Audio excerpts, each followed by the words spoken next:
Assalamualaikum warahmatullahi wabarakatuh. Perkenalkan, nama saya Hilda Ayu Tamara, NIM 237038005. Saya merupakan mahasiswa Magister Teknik Informatika Fakultas Ilmu Komputer dan Teknologi Informasi Universitas Sumatera Utara.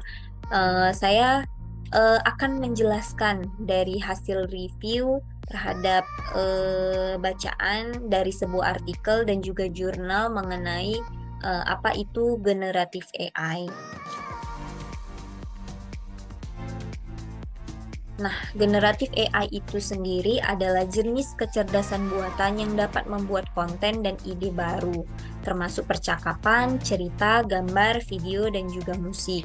Selain pembuatan konten, AI generatif ini juga dapat digunakan untuk meningkatkan kualitas gambar digital, mengedit video, membuat prototipe dengan cepat untuk tujuan digunakan dalam manufaktur, menambah data dengan set data sintetis, dan masih banyak manfaat dari generatif AI ini, dan akan kita bahas lebih lanjut setelah ini.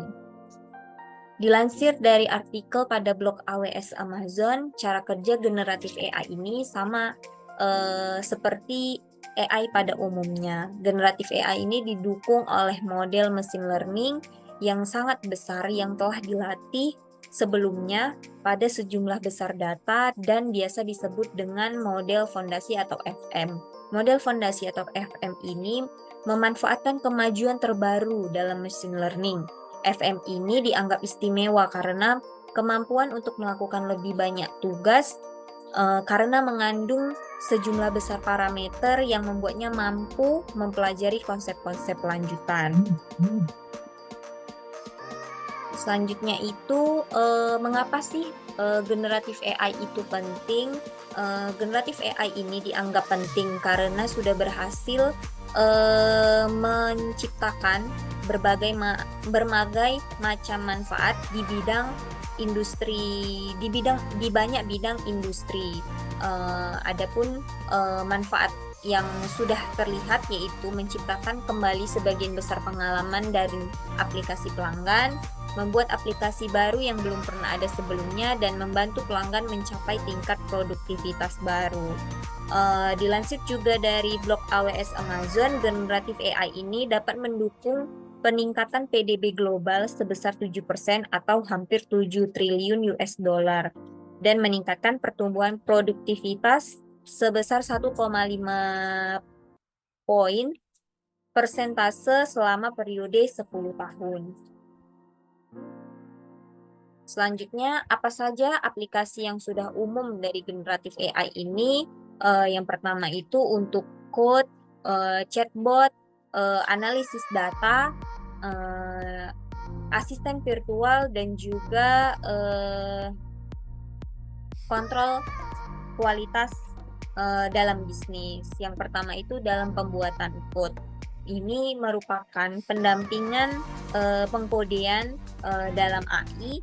Maksudnya di sini yaitu para programmer atau pengembang bisa hanya dengan menginputkan teks ke dalam aplikasi AI, dia dapat memunculkan kode atau code program dari bahasa apapun yang diinginkan oleh si programmer tersebut. Contoh sederhananya itu misal saja suatu programmer ataupun orang yang ingin melihat bagaimana sih code dari program kalkulator itu, dapat mengetikkan program kalkulator dan kemudian muncullah baris-baris program dengan bahasa yang kita inginkan, misal dalam bahasa Python untuk pengkodean atau code untuk fungsi kalkulator.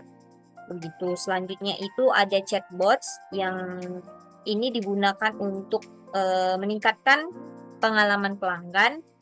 Contoh sederhananya itu ketika kita misal ingin membeli suatu produk dan ternyata perusahaan produk tersebut sudah menerapkan AI, generatif AI untuk pengalaman pelanggannya.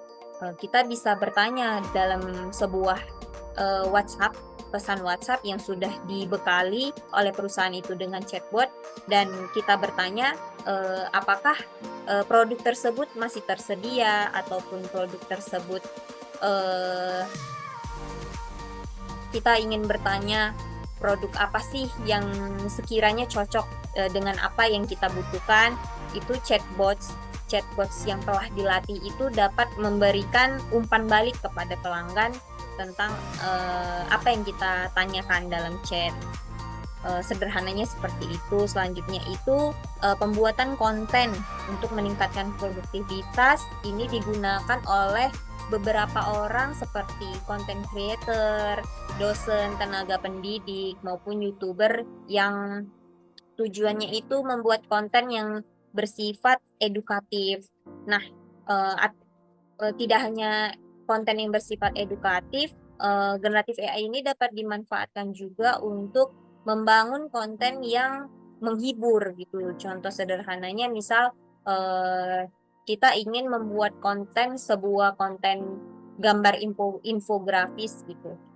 Kita memasukkan saja di aplikasi generatif AI ini misal konten untuk infografis cara mendaur ulang sampah. Nah, bakalan muncul tuh rekomendasi gambar untuk dibuat infografis seperti apa yang kita mau. Seperti itu. Selanjutnya itu ada kontrol kualitas untuk meningkatkan operasi bisnis. Ini berguna untuk mengontrol sebagian besar hasil bisnis, hasil produksi dari suatu perusahaan untuk supaya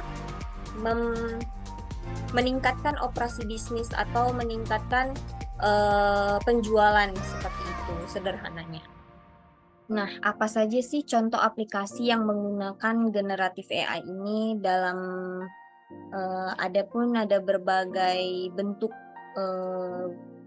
bentuk visualisasi dari penggunaan aplikasi generatif AI itu. Yang pertama teks. Itu ada ChatGPT, Galactica, Minerva, Grammarly Go, Romaround, dan ChatDoc. Ini tuh digunakan yang fungsinya untuk peningkatan bantuan penulisan, pembuatan code, terjemahan bahasa, dan juga analisis sentimen. Yang selanjutnya itu aplikasi generatif AI untuk gambar. Ada Midjourney, Alpaca, Photoroom, Tencent Face Restoration, Profile AI, dan Bing AI Image Creator.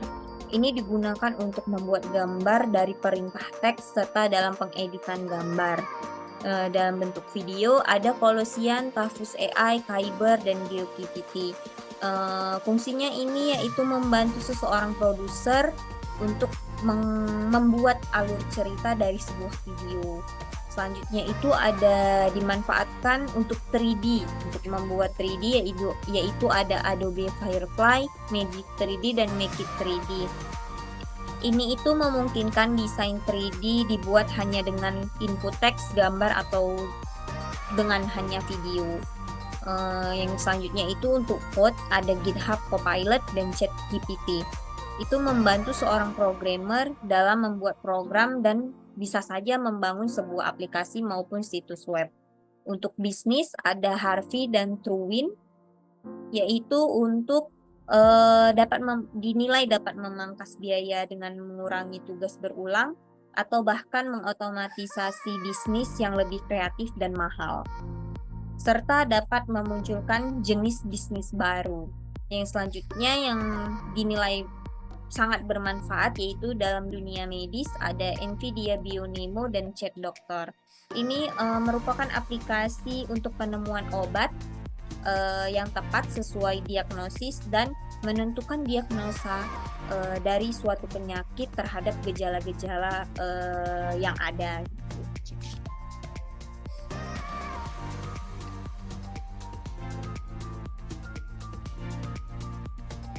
Selanjutnya, bagaimana sih pengaruh generatif AI untuk banyak bidang industri? Yang pertama itu untuk layanan finansial. Untuk layanan finansial ini berpengaruh karena dengan memanfaatkan generatif AI ini untuk melayani pelanggan dengan lebih baik, contohnya menggunakan chatbot untuk menghasilkan rekomendasi produk dari pertanyaan pelanggan dan juga dimanfaatkan untuk memberikan rekomendasi produk investasi yang disesuaikan dengan input pelanggan. Yang selanjutnya itu pemeliharaan kesehatan dan ilmu hayati. Ini maksudnya yaitu eh, untuk mempercepat penemuan dan penelitian terhadap obat, contohnya itu vaksin, sekaligus dimanfaatkan untuk membuat data pasien dan perawatan kesehatan apa yang cocok terhadap gejala atau keluhan dari seorang pasien. Di bidang otomotif itu dimanfaatkan untuk asisten pribadi pada saat berkendara. Contohnya itu teknologi mobil yang dapat memarkirkan mobil itu sendiri tanpa dikendalikan oleh sang pengendara. Selanjutnya itu ada di bidang media dan hiburan, itu dimanfaatkan untuk membuat animasi dan juga skrip dialog. Di bidang telekomunikasi dimanfaatkan untuk mengoptimalkan performa jaringan dengan menganalisis data jaringan untuk memberi rekomendasi perbaikan. Selanjutnya itu ada di bidang energi, dimanfaatkan untuk dapat membantu manajemen jaringan, meningkatkan keamanan lokasi operasional, dan mengoptimalkan produksi energi melalui simulasi reservoir. Penjelasan yang sudah saya jelaskan sebelumnya, kita tarik kesimpulan, yaitu generatif AI ini telah menunjukkan potensi besarnya dalam merevolusi berbagai industri dan membentuk kembali interaksi kita dengan konten digital. Seiring dengan kemajuan model-model ini juga menawarkan kemampuan yang belum pernah ada sebelumnya kepada bisnis dan individu dalam pembuatan konten, pemecahan masalah, dan pengambilan keputusan. Kapasitas mereka untuk menghasilkan gambar, audio, teks, video, dan modalitas data lainnya yang realistis membuka peluang baru untuk inovasi dan pertumbuhan, sekaligus memungkinkan pengalaman yang lebih personal dan efisien. Namun, bukan tidak mungkin generatif AI ini juga dapat menimbulkan masalah yang baru. Masalah baru yang bisa saja muncul seperti jika AI dilatih menggunakan data dengan kecenderungan negatif, maka hasil konten juga cenderung negatif. Masalah lainnya yaitu terkait hak cipta. Saat ini konten yang dibuat generatif AI, baik itu gambar, video, teks, audio, maupun lain-lainnya tidak akan dilindungi oleh hak cipta. Contoh, dalam membuat gambar, kebanyakan gambar sampel itu yang digunakan sebagai data latih AI itu merupakan karya seseorang yang memiliki hak cipta. Memang gambar yang dihasilkan oleh AI ini nantinya tidak sama persis dengan karya seseorang, tetapi pasti ada elemen-elemen orisinil dari hasil gambar karya seseorang tersebut. Dan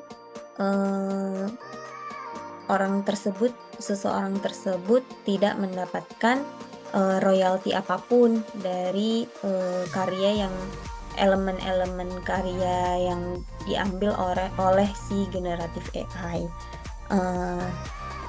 Hal ini dapat memicu perdebatan di kemudian hari. Maka dari itu, dengan mendorong pengembangan yang bertanggung jawab dan dari penerapan generatif AI ini, kita dapat memanfaatkan potensi transformatifnya untuk membentuk masa depan yang lebih kreatif, efisien, dan sejahtera bagi dunia usaha dan juga individu. Adapun referensi dari penjelasan saya mengenai generatif AI ini dari artikel yaitu blog AWS Amazon dan juga jurnal yang berjudul A Survey of Generative AI Application. Sekian penjelasan dari saya, semoga bermanfaat. Saya tutup dengan Assalamualaikum warahmatullahi wabarakatuh.